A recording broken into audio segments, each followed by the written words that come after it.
Divine Grace Igniter. ಸಂತ Clare, ದಿವ್ಯ ಪ್ರೀತಿ, ಧೈರ್ಯ ಮತ್ತು ಸಂಪೂರ್ಣ ತ್ಯಾಗದ ಮಣಿಹಾರ. ಜನನ ಮತ್ತು ಕುಟುಂಬ ಹಿನ್ನೆಲೆ. ಸಂತ ಕ್ಲೇರ್ 1194ರಲ್ಲಿ ಇಟಲಿಯ ಉಂಬ್ರಿಯಾ ಪ್ರಾಂತ್ಯದ ಅಸ್ಸಿಸಿ ಪಟ್ಟಣದಲ್ಲಿ ಜನಿಸಿದರು.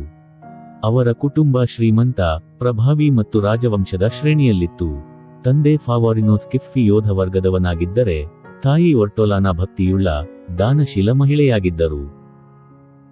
ಬಾಲ್ಯದಿಂದಲೇ ಕ್ಲೇರ್ ಮೃದುಮನಸ್ಸಿನ, ದಯಾಮಯಿ ಮತ್ತು ದೇವರ ವಿಷಯದಲ್ಲಿ ತೀವ್ರ ಆಸಕ್ತಿಯುಳ್ಳವಳಾಗಿದ್ದಳು.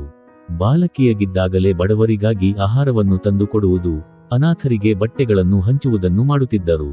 ಅವರ ತಾಯಿಯ ಪ್ರೇರಣೆಯಿಂದ ದೇವರ ಮೇಲಿನ ನಂಬಿಕೆ ಆಳವಾಗುತ್ತಾ ಹೋಯಿತು. ಸಂತ ಫ್ರಾನ್ಸಿಸ್ ಅವರಿಂದ ಪ್ರೇರಣೆ. ಯೌವನಕ್ಕೆ ಬಂದಾಗ ಕ್ಲೇರ್ ನಗರದ ಚರ್ಚಿನಲ್ಲಿ ಅಸ್ಸಿಸಿಯ ಸಂತ ಫ್ರಾನ್ಸಿಸ್ ಅವರ ಪ್ರಭಾಷಣವನ್ನು ಕೇಳಿದರು. ನಿಜವಾದ ಆಸ್ತಿ, ನಿಜವಾದ ಆನಂದವು ದೇವರ ಪ್ರೀತಿಯಲ್ಲಿ ಮಾತ್ರ. ಈ ಮಾತುಗಳು ಅವಳ ಹೃದಯದ ತಂತಿಗಳನ್ನು ಮುಟ್ಟಿದವು. ಸಂತ ಫ್ರಾನ್ಸಿಸ್ ಅವರ ಜೀವನದಲ್ಲಿ ಕಂಡ ಸರಳತೆ, ತ್ಯಾಗ ಮತ್ತು ಬಡವರ ಸೇವೆ ಅವರನ್ನು ಸಂಪೂರ್ಣವಾಗಿ ಪ್ರೇರೇಪಿಸಿದವು. ಆಗ ಅವರ ಮನಸ್ಸಿನಲ್ಲಿ ಒಂದು ದೃಢ ನಿರ್ಧಾರ ಮೂಡಿತು, ನಾನು ಕ್ರಿಸ್ತನಿಗೆ ಮಾತ್ರ ಸಮರ್ಪಿತಳಾಗಿರಬೇಕು ಎಂದು. ಗರಿಗಳ ಭಾನುವಾರದ ರಾತ್ರಿ, ತ್ಯಾಗದ ಕ್ಷಣ. 1212ರ ಗರಿಗಳ ಭಾನುವಾರದ ದಿನ, ಚರ್ಚಿನಲ್ಲಿ ಆಶೀರ್ವದಿಸಲ್ಪಟ್ಟ ತಾಳೆಕೊಂಬೆಗಳನ್ನು ಕೈಯಲ್ಲಿ ಹಿಡಿದಿದ್ದ ಕ್ಲೇರ್ ತನ್ನ ಮನಸ್ಸಿನಲ್ಲಿ ಒಂದು ಗುಟ್ಟನ್ನು ಹೊತ್ತಿದ್ದಳು. ಆ ರಾತ್ರಿ ಅವರು ತನ್ನ ಮನೆ ಬಿಟ್ಟು ನಿಶ್ಶಬ್ದವಾಗಿ ಅಸ್ಸಿಸಿ ನಗರದಿಂದ ಹೊರಟಳು. ಸಂತ ಫ್ರಾನ್ಸಿಸ್ ಅವರನ್ನು ಸಂತ ಮೇರಿಯ ದೇಗುಲದಲ್ಲಿ ಸ್ವಾಗತಿಸಿದರು. ಅವಳ ಮೋಹಕ ಬಂಗಾರದ ಕೂದಲುಗಳನ್ನು ಕತ್ತರಿಸಿ, ಆಭರಣಗಳನ್ನು ಬಿಟ್ಟು, ಬಡತನದ ಚಿಹ್ನೆಯಾದ ಸರಳ ಕಂದು ಬಟ್ಟೆಯನ್ನು ಧರಿಸಿದಳು. ಅವಳಿಗೆ ಕುಟುಂಬದಿಂದ ಬಂದ ಕೋಪ, ಬೆದರಿಕೆ, ಕಣ್ಣೀರು ಯಾವುದೂ ಅವಳ ಸಂಕಲ್ಪವನ್ನು ಕುಗ್ಗಿಸಲಿಲ್ಲ. ಪೂರ್ ಕ್ಲೇರ್ಸ್ ಸಮುದಾಯದ ಜನನ. ಕ್ಲೇರ್ ಮೊದಲಿಗೆ ಬೆನೆಡಿಕ್ಟಿನನ್ ಮಠದಲ್ಲಿ ಆಶ್ರಯ ಪಡೆದಳು. ನಂತರ ಸಂತ ಫ್ರಾನ್ಸಿಸ್ ಮಾರ್ಗದರ್ಶನದಲ್ಲಿ ಅವಳು ಸಂತ ಡ್ಯಾಮಿಯನ್ ಚರ್ಚ್ನಲ್ಲಿ ವಾಸಿಸಲು ಪ್ರಾರಂಭಿಸಿದಳು. ಅವಳ ಜೀವನ ತತ್ವಗಳು: ಸಂಪೂರ್ಣ ಬಡತನ, ಯಾವುದೇ ಸ್ವತ್ತು ಹೊಂದದಿರುವುದು, ಪ್ರಾರ್ಥನೆ ಮತ್ತು ಧ್ಯಾನ, ಪ್ರತಿದಿನ ಗಂಟೆಗಳ ಕಾಲ ಪ್ರಾರ್ಥನೆ, ಬಡವರ ಸೇವೆ, ಸೇವೆಯೇ ಭಕ್ತಿ. ಇವುಗಳನ್ನು ಅನುಸರಿಸುವ ಮಹಿಳೆಯರ ಸಮುದಾಯವನ್ನು ಸ್ಥಾಪಿಸಿದಳು. ಈ ಸಮುದಾಯವನ್ನು ಪೂರ್ ಕ್ಲೇರ್ಸ್ ಎಂದು ಕರೆಯಲಾಯಿತು. ಅವರು ತನ್ನ ಸಮುದಾಯಕ್ಕೆ ಒಂದು ವಿಶೇಷ ನಿಯಮವನ್ನು ಬರೆದರು: ಯಾವಾಗಲೂ ಬಡತನದಲ್ಲಿ ಬದುಕಬೇಕು, ಯಾವುದೇ ಆಸ್ತಿ ಅಥವಾ ಆದಾಯವನ್ನು ಹೊಂದಬಾರದು ಎಂದು. ಅದ್ಭುತಗಳ ಸಾಕ್ಷಿ. ಒಮ್ಮೆ ಅಸ್ಸಿಸಿ ನಗರವನ್ನು ಕ್ರೂರ ಶತ್ರುಗಳು ದಾಳಿ ಮಾಡಿದರು. ಆ ಸಮಯದಲ್ಲಿ ಕ್ಲೇರ್ ತುಂಬಾ ಅಸ್ವಸ್ಥಳಾಗಿದ್ದರೂ, ಕ್ರಿಸ್ತನ ಪವಿತ್ರ ಶರೀರವನ್ನು ತೆಗೆದುಕೊಂಡು ನಗರದ ಬಾಗಿಲಿನ ಬಳಿಗೆ ಬಂದಳು. ಅವಳು ಭಕ್ತಿಯಿಂದ ಪ್ರಾರ್ಥಿಸಿದಾಗ ಶತ್ರುಗಳು ಬೆಚ್ಚಿಬಿದ್ದು ಹಿಂತಿರುಗಿದರು. ಇನ್ನೊಮ್ಮೆ ಹಸಿವಿನಿಂದ ಬಳಲುತ್ತಿದ್ದ ಸಹೋದರಿಯರಿಗೆ ಆಹಾರ ಮುಗಿದಾಗ ಕ್ಲೇರ್ ಪ್ರಾರ್ಥಿಸಿದಳು. ಅದ್ಭುತವಾಗಿ ಬಟ್ಟಲಿನಲ್ಲಿ ಅಕ್ಕಿ ಮತ್ತು ರೊಟ್ಟಿ ಹೆಚ್ಚಾಗಿ ತುಂಬಿತು. ಇದು ಪ್ರಾರ್ಥನೆಯ ಶಕ್ತಿಯ ನಿದರ್ಶನ. ಅವಳ ಪ್ರೀತಿ ಯೇಸು ಮಾತ್ರ. ಕ್ಲೇರ್ ಎಂದಿಗೂ ಬಾಹ್ಯ ಪ್ರಭಾವಗಳಿಗೆ ತಲೆಬಾಗಲಿಲ್ಲ.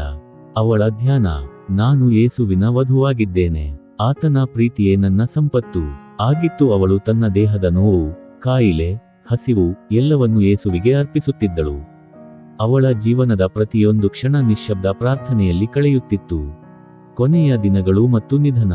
ಕ್ಲೇರ್ ತನ್ನ ಜೀವನದ ಕೊನೆಯ 28 ವರ್ಷಗಳನ್ನು ಕಾಯಿಲೆಯಿಂದ ಬಳಲುತ್ತಲೇ ಕಳೆದರೂ, ಸೇವೆ ಮತ್ತು ಪ್ರಾರ್ಥನೆಯನ್ನು ಬಿಡಲಿಲ್ಲ. 1253ರ ಆಗಸ್ಟ್ 11ರಂದು ಬೆಳಗಿನ ಪ್ರಾರ್ಥನೆಯ ನಂತರ ಅವರು ದೇವರ ಅಂಗಳಕ್ಕೆ ಸೇರಿದರು. ಅವರ ಮರಣದ 2 ದಿನಗಳಲ್ಲೇ ಪೋಪ್ ಇನ್ನೊಸೆಂಟ್ 4ನೇ ಅವರು ಅವರನ್ನು ಸಂತಳಾಗಿ ಘೋಷಿಸಿದರು. ಆಧ್ಯಾತ್ಮಿಕ ಪ್ರತಿಫಲನ. 1. ತ್ಯಾಗದ ಧೈರ್ಯ. ಸಂತ ಕ್ಲೇರ್ ತಾನು ಹೊಂದಿದ್ದ ವೈಭವ, ಭದ್ರತೆ, ಕುಟುಂಬದ ಸುಖ ಇವೆಲ್ಲವನ್ನು ಬಿಟ್ಟು ದೇವರ ಪ್ರೀತಿಗಾಗಿ ಹಾತೊರೆದ್ಲು. 2. ಬಡತನದ ಸೌಂದರ್ಯ. ಆಸ್ತಿಯಿಲ್ಲದೆ ದಾರಿದ್ರ್ಯದಲ್ಲೇ ಸಂತೋಷವಾಗಿ ಬದುಕಿದಳು. 3.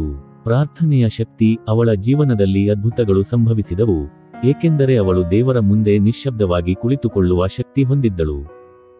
ಸ್ತ್ರೀಶಕ್ತಿಯ ಮಾದರಿ. ಮಧ್ಯಯುಗದಲ್ಲಿ ಮಹಿಳೆಯರಿಗೆ ಅವಕಾಶ ಕಡಿಮೆ ಇದ್ದರೂ, ಅವಳು ಸ್ವತಃ ಒಂದು ಧಾರ್ಮಿಕ ಸಮುದಾಯವನ್ನು ಸ್ಥಾಪಿಸಿ ಜಗತ್ತಿಗೆ ಮಾದರಿಯಾದಳು. ಕ್ಲೇರ್ ಅವರ ಒಂದು ಪ್ರಮುಖ ಪತ್ರದಲ್ಲಿ ಅವರು ವೈಭವ, ಅಹಂಕಾರವಿಲ್ಲದ ಮನಸ್ಸು, ನಂಬಿಕೆ ಮತ್ತು ಬಡತನ ಎಂಬ 3 ಅಂಶಗಳನ್ನು ಸಾರಿದ್ದಾರೆ. ಅವರು ದೇವರ ಮುಖವನ್ನೇ ಆದರ್ಶವಾಗಿ ನೋಡಿಕೊಂಡು ಆತ್ಮೀಯ ಸಂಬಂಧ ಮತ್ತು ಅನೇಕ ಸೇವೆ ಮೇಲೆ ಚಿಂತನೆ ಮಾಡುವ ಮೂಲಕ ದೇವರ ರೂಪವೆಂದು ತನ್ನನ್ನು ಪರಿವರ್ತನೆ ಮಾಡಿಕೊಳ್ಳಲು ಬಯಸಿದರು. ಅವನ ಜೀವನವು ನಮಗೆ ಸ್ಫೂರ್ತಿಯಾಗಿದೆ. ಹೃದಯದಲ್ಲಿ ಸ್ನೇಹ ಭಾವನೆ, ಭಕ್ತಿಯ ಗಾಢತೆ ಮತ್ತು ಪ್ರತಿದಿನದ ಸಣ್ಣ ಕಾರ್ಯಗಳಲ್ಲಿ ಶ್ರದ್ಧೆ ಹೊಂದಿರುವುದು. ಇನ್ನಷ್ಟು ಆತ್ಮೀಯ ಬದುಕನ್ನು ಅಭ್ಯಾಸ ಮಾಡುವ ಮೂಲಕ ನಿಜವಾದ ಸ್ವಾತಂತ್ರ್ಯ ಮತ್ತು ಶಾಂತಿಯನ್ನು ಕಾಣಬಹುದು ಎಂಬುದನ್ನು ನಮಗೆ ತಿಳಿಸಿಕೊಟ್ಟಿದ್ದಾರೆ. ಅಸ್ಸಿಸಿಯ ಸೇಂಟ್ ಕ್ಲೇರ್ ಅವರು ಬಡತನವನ್ನು ಆಯ್ಕೆ ಮಾಡಿಕೊಂಡು ದೇವರಿಗೆ ಸಂಪೂರ್ಣ ಸಮರ್ಪಣೆ ಮಾಡಿದ ಮಹತ್ವದ ಆತ್ಮಾರ್ಪಣೆ ಮತ್ತು ಪ್ರೀತಿಯೋಗಿಯಾದವರು. ಅವರು ಬಡತನದಲ್ಲಿನ ಆಶೀರ್ವಾದಗಳನ್ನು ನಮಗೆ ಸಂದೇಶವಾಗಿ ಬಿತ್ತಿಸಿದ್ದಾರೆ. ಅಸ್ಸಿಸಿಯ ಸೇಂಟ್ ಕ್ಲೇರ್ ಅವರ ಜೀವನಕಥೆ ನಮ್ಮೆಲ್ಲರಿಗೂ ಆಲೋಚನೆಯ ಹಾದಿ ನೀಡುತ್ತದೆ. ಬಡತನ, ವಿನಯ ಮತ್ತು ಪ್ರೀತಿಯ ಸದಾ ಆರಾಧನೆಯಲ್ಲಿ ಅವರು ತಮ್ಮ ಆತ್ಮವನ್ನು ಸಮರ್ಪಿಸಿದರು. ಅವರು ಬದುಕಿನಲ್ಲಿ ಪಡೆದ ಹೃದಯದ ಶಾಂತಿ ಮತ್ತು ಅಧ್ಯಾತ್ಮದ ಭಾವನೆ ಇಂದಿಗೂ ಜೀವಂತವಾಗಿದೆ.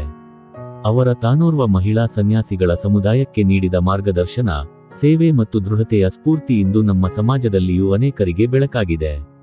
ವಿಶೇಷವಾಗಿ ವೈಭವ ಮತ್ತು ಬಾಹ್ಯ ಆಕರ್ಷಣೆಯ ನಡುವೆ ಆಧ್ಯಾತ್ಮಿಕ ಶುದ್ಧತೆಯೆಂದರ ಬಲವನ್ನು ಗಮನಿಸುವ ಈ ಸಂತರ ಜೀವನ ನಮ್ಮ ಜೀವನದಲ್ಲಿ ಸಾರ್ವತ್ರಿಕ ಮಾನವೀಯ ಮೌಲ್ಯಗಳ ಸ್ಥಾಪನೆಯ ಮಾರ್ಗವನ್ನು ತೋರಿಸುತ್ತದೆ.